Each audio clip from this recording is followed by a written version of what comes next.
Hey everybody, it's Jason Blaha here, and I'm just sitting here in my robe drinking my morning coffee looking sexy as hell as usual. And for those of you who say I don't look sexy as hell when I do these videos in my robe, nobody cares what you think. I didn't ask you shit. Now a lot of people have been asking me lately of what's up with your coffee. It looks gross, it looks chunky, it looks nasty, what's in there? And I had said this in comments, with video comments, and on the Facebook more than once of what I have in my coffee, and that is whey protein. Now, a lot of people have asked me, Jason, weren't you a vegan? I know you were a vegetarian. You went vegan for a while. What's going on with that? Are you okay with whey protein? Why are you consuming whey protein? And I think I should go ahead and clarify that so that there's no confusion regarding my ethics on that particular topic. And I'm the type of person that when ethical arguments make sense and I look at them, I reevaluate ethical stances.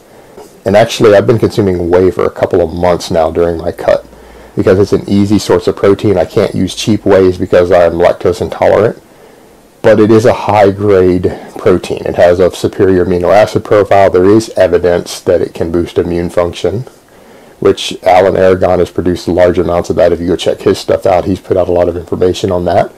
And someone presented the argument to me a while back that I do have an issue with the meat and dairy industries.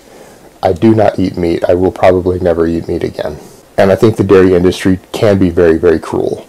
So why am I okay with whey protein? The reason is that it's a case of it is a leftover product. It is a product that the industry itself doesn't exist to sell whey. The meat and dairy industry wouldn't go away right now and change its practices or what it does if everyone around the world stopped drinking whey.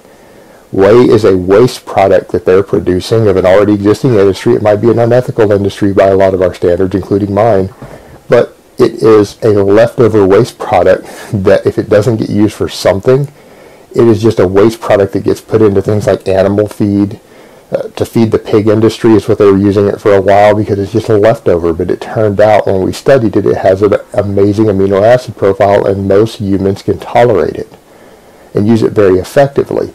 So other companies have come along and said, well, let's use this for something rather than just having a waste product left over. Now, obviously, the whey will go away if we ever get rid of this sort of industry, which I would be perfectly fine with in the long term. But the whey is already there as a leftover waste product. We're cleaning up something and finding a use for something that's left over that's otherwise just junk and garbage. It has to be disposed of.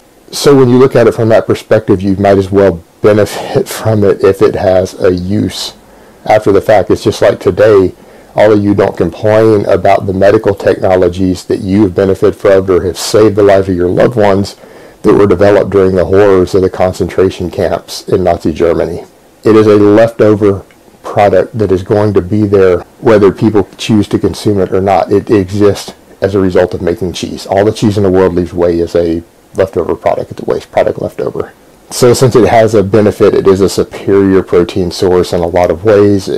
There's no reason not to go ahead and utilize it.